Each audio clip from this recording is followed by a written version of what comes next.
আমার প্রিয় বন্ধুগণ, বিশেষ করে সঠিকভাবে কিভাবে হাত দিয়ে দুধ দোয়ানো হয় এবং আঙ্গুলের যে থামগুলি ওইগুলি কিভাবে ইউজ করা হয় তা নিয়ে আজকে আপনাদের সামনে সুন্দরভাবে তুলে ধরেছি। বিশেষ করে গ্রাম অঞ্চলে যে গরুর দুধ দোয়ানোর যে প্রক্রিয়াটা সঠিকভাবে এবং কিভাবে করতে হয় এবং তাদের কি কি প্রসেস থাকে সম্পূর্ণ কিছু আপনাদের সামনে তুলে ধরবো। তো বন্ধুগণ, আপনারা যদি এই চ্যানেলে নতুন হয়ে থাকেন অবশ্যই একটা সাবস্ক্রাইব করে দেবেন, আর যদি ভালো লাগে থাকে তবে অবশ্যই একটা লাইক করবেন। আর যদি আপনাদের এই সম্বন্ধে কোনো ডাউট থাকে তাহলে অবশ্যই কমেন্ট করবেন। আমি সমস্ত কমেন্টগুলি পড়ে থাকি এবং সমস্তগুলি কমেন্টের এবং আনসার দিয়ে চেষ্টা করি।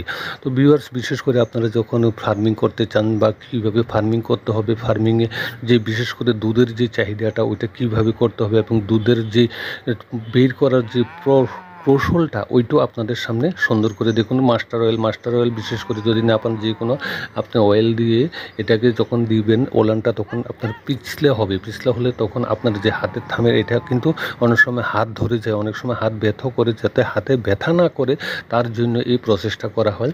এখন প্রথমে আপনি বাছুরটা কাছে রাখলে তখন এটাকে দুধটা যে বোর্ডের থেকে সিক্রেশন এবং মাথা থেকে সিক্রেশন হয়ে একদম আটারের মধ্যে আসার যে প্রক্রিয়াটা, এটা হলো প্রথমটা। তারপরে আপনি বালতি নেবে এবং যদি কিকিং কাউ থাকে, কিকিং কাউ কীভাবে করতে হয় তা ওই ভিডিওর মধ্যে দেওয়া আছে। আপনারা বিশেষ করে গরু অনেক সময় লাথি দেয়, তার লাথি দেওয়ার সময় আপনাদের অনেক সময় সমস্যা হয়ে থাকে। ওই সমস্যাগুলি সমাধানের জন্য আপনাদের সামনে সুন্দরভাবে তুলে ধরেছি। তো ভিউয়ার্স, বিশেষ করে গ্রাম অঞ্চলে যেভাবে গরু দুধ দোয়ানো হয় তা আপনাদের সামনে তুলে ধরা হয়েছে। দেখুন যে হাতের যে থামগুলি দিয়ে কীভাবে বাটগুলি ধরতে হয় তা আপনাদের সামনে তুলে ধরেছি।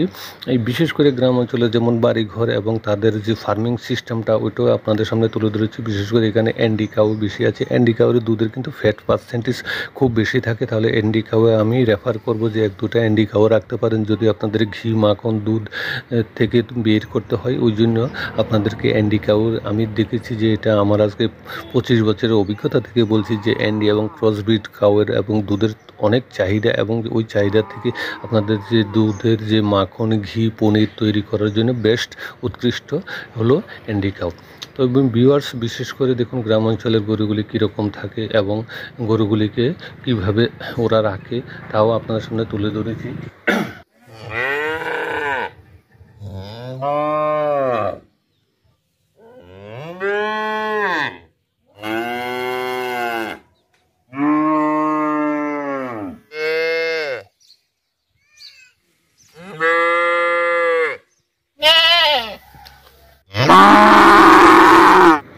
আমার প্রিয় বন্ধুগণ, বিশেষ করে সঠিকভাবে কিভাবে হাত দিয়ে দুধ দোয়ানো হয় এবং আঙ্গুলের যে থামগুলি ওইগুলি কিভাবে ইউজ করা হয় তা নিয়ে আজকে আপনাদের সামনে সুন্দরভাবে তুলে